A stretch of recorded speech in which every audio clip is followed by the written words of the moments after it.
你利用妖帝封印修炼天妖剑诀，但需要大量妖气才能修炼到最高。成了，不知道。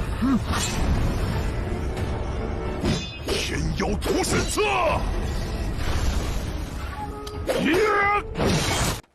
多谢王师兄。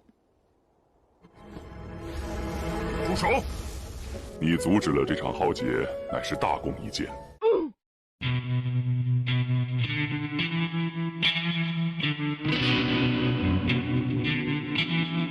Halo semuanya, gimana kabarnya? Baik kan? Pasti dong. Kali ini Mimin akan melanjutkan alur Dongwo series yang berjudul Ping. Yo, tanpa berlama-lama kita langsung gas ke alurnya.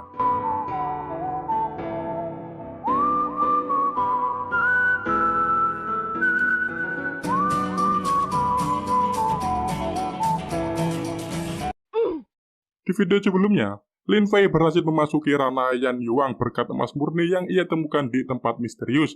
Tianxing yang mengetahui kalau Lin Fei masih berada di area tebing baru elang, meminta tolong ke Li Qingshan untuk mencari Lin Fei, tapi Li Qingshan mengatakan kalau Lin Fei sudah mati. Tianxing masih belum percaya dengan ucapan Li Qingshan barusan dan terus memohon ke Li Qingshan untuk mencari Lin Fei. Tapi Li Qingshan tetap tidak mau dan malah menyerang Tianxing supaya tidak mengganggunya lagi. Li Qingshan yang sudah mulai kesal dengan kelakuan Tianxing yang terus mendesaknya, ingin memberikan pelajaran ke Tianxing, tapi kemudian datang Lin Fei yang langsung menghentikan serangan Li Qingshan. Tianxing sangat senang setelah mengetahui kalau Lin Fei berhasil selamat. Terlihat Li Qingshan yang tidak percaya dengan Lin Fei yang berhasil selamat dari tebing Barulang padahal masih berada di ranah Yan Yuang. Setelah mengetahui kalau Lin Fei masih selamat, Tianxing izin pergi dan mengatakan kalau dirinya sudah tidak membutuhkan bantuan Li Qingshan lagi. Li Qingshan yang masih kesal melarang mereka berdua untuk pergi yang membuat Tianxing marah karena tindakan Li Qingshan sudah keterlaluan dan tidak menghormati Lin Fei sedikitpun. Padahal Lin Fei telah memberikan informasi tentang segel Kaisar Iblis yang mulai lemah. 我允许你们走了吗？本就是你看守封印不力，也别太过分了。这次的事，青山，就算你是真传弟子，必定酿成大祸。 Lin Fei bertanya-tanya kenapa Li Qingshan tidak melaporkan ke ketua sekte saat segelnya mulai melemah. Padahal dia adalah murid inti yang harus melaporkan kejadian darurat seperti sekarang ke ketua sekte. Kemudian Lin Fei menyadari ada hal yang janggal terhadap Li Qingshan. Li Qingshan lalu mengeluarkan senjata dan langsung menyerang Tianxing, tapi sekali lagi dihentikan oleh Lin Fei. 林飞，才能修炼到最高境界，但需要大量妖气。等级。 Setelah menangkis serangan Li Qingshan barusan, Lin Fei menyadari sesuatu, yaitu energi yang digunakan Li Qingshan tadi mengandung energi iblis. Li Qingshan kemudian menuduh Lin Fei yang telah sengaja melemahkan segel iblis karena tujuan tertentu, dan menyuruh Lin Fei untuk mengakui kesalahannya sekarang. Dan kalau tidak, dirinya akan membunuh Lin Fei.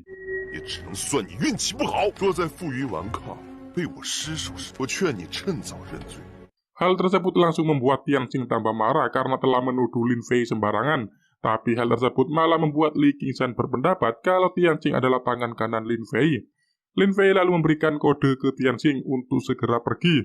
Li Qingshan yang tidak mengetahui kalau kepergian Tianxing karena disuruh Lin Fei, membuatnya langsung menertawai Lin Fei karena sudah ditinggal oleh Tianxing. Tapi Lin Fei menertawai Li Qingshan balik dan mengatakan kalau Li Qingshan tak tahu malu karena sudah menggunakan segel Kaisar Iblis untuk melatih teknik pedang iblis miliknya yang mengakibatkan segelnya menjadi lemah. Dan itu sebabnya Li Qingshan ingin menyalahkan Lin Fei karena dirinya tidak mau disalahkan karena lemahnya segel Kaisar Iblis. 就这脑子也能当上真传，导致封印松动，所以才想要嫁祸于我。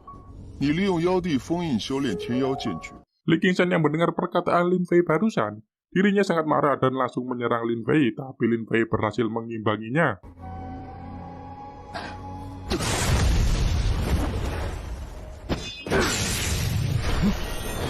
Li Qingshan menyadari kalau Lin Fei menggunakan aura pedang Tiayi untuk menangkis serangan energi iblis miliknya barusan. Lin Fei kemudian meremehkan Li Qingshan yang memiliki kekuatan biasa saja, padahal ia adalah murid inti, yang membuat Li Qingshan tambah marah. Kemudian melayangkan serangan terkuatnya.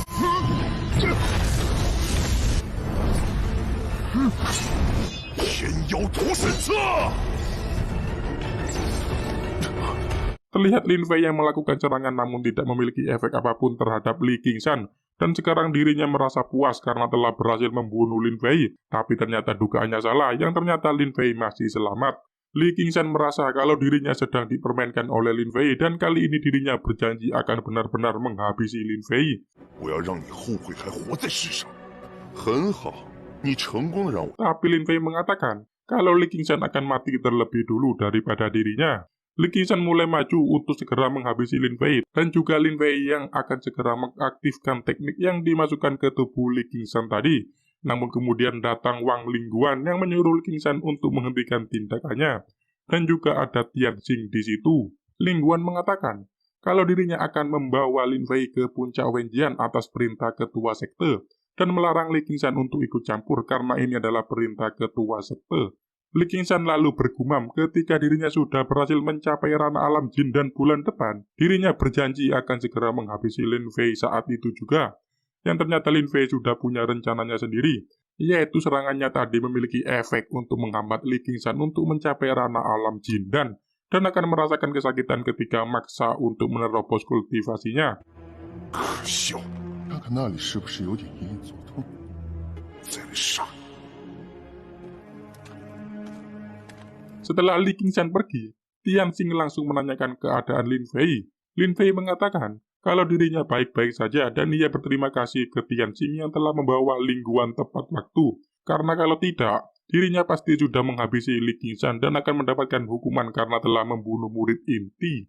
Yang tentu saja Tianxing tidak percaya dengan ucapan Lin Fei barusan karena terlalu melebih-lebihkan.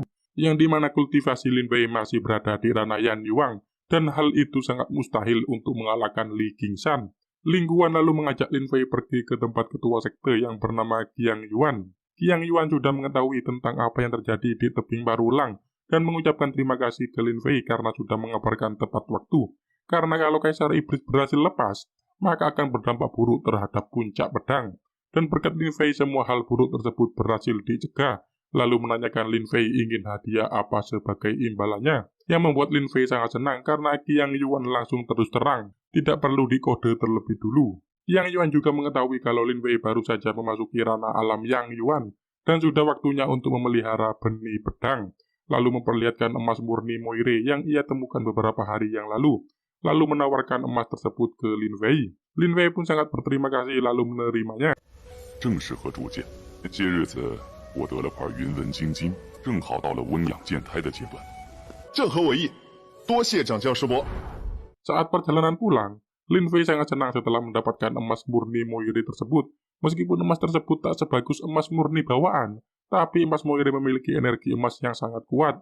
Dan jika dirinya berhasil memurnikan emas tersebut, hal itu akan meningkatkan kekuatan aura pedang Tiayi miliknya. 罢了，都忘了问他怎么脱困了。刚才情况紧急，打听人家秘密好像不太好。 Sesampainya di rumah, Lin Fei langsung memulai memurnikan tubuhnya menggunakan emas murni Moire tadi. Pada akhirnya Lin Fei berhasil memurnikan dan berhasil memperkuat pedang Tiayi miliknya.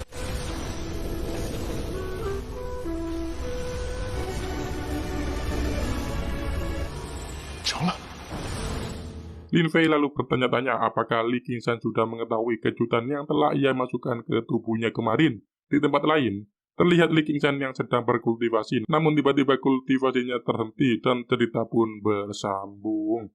Sekian, terima kasih.